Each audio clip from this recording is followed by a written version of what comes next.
all eyes are going to be on a crucial Tata Sons board meet today. Reports suggest that Tata Sons board may take up the matter of extension of Chairman N. Chandrasekaran's third term for a period of about 5 years. In fact, Nisha Podar is joining in with all of those details there. Nisha. Yes, thanks so much for that. And it's a big corporate development that is really coming up, where Natarajan Chandrasekaran's renewal as chairman of Tata Sons board is on the agenda as per the reports that we have gathered. Now, Chandra's second term, remember, as chairman of Tata Sons ends in February of 2027, and his renewal in the board of Tata Sons is the final approval that is really required, because remember, the Tata Trusts had already approved his renewal in the last year. Now remember that 1 year before his term really gets over, he can be up for renewal, and that's what the reports suggest. Now Tata Sons remember, can really be taking up this particular matter, where Noel Tata as well as Venu Srinivasan are the appointees from the board, from Tata Trusts. On the other hand, Saurav Agarwal, he's the group CFO,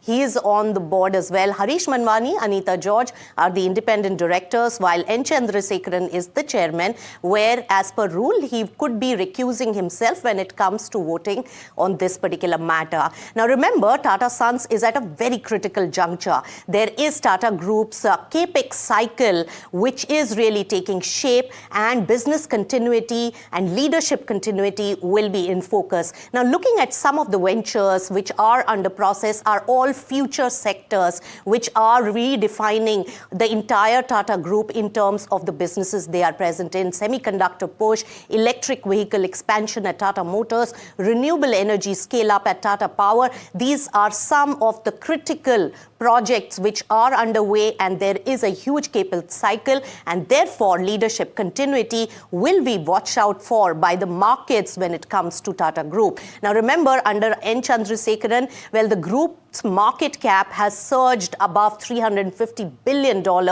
and it also is looking at the strategy of One Tata that N. Chandrasekaran had defined earlier, and the entire group process has really aligned to that.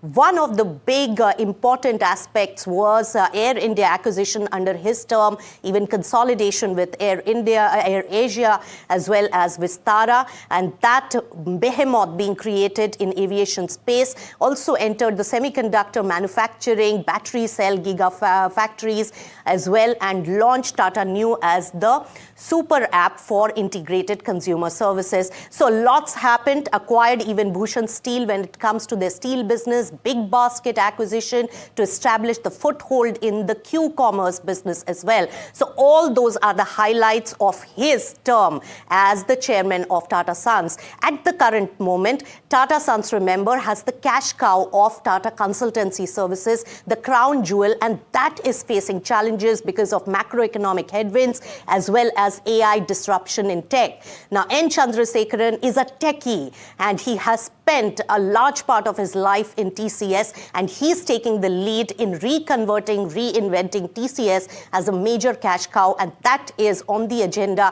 for his next term. Also emerging as a digital and clean energy investments that need to be scaled up for the group. And overall, last 1 year, they have really lost a substantial amount of market cap that needs to be recouped. So N. Chandrasekaran will be in the spotlight, as reports suggest that his renewal for the next 5-year term starting from 2027 could be taken up by the board, an important corporate development.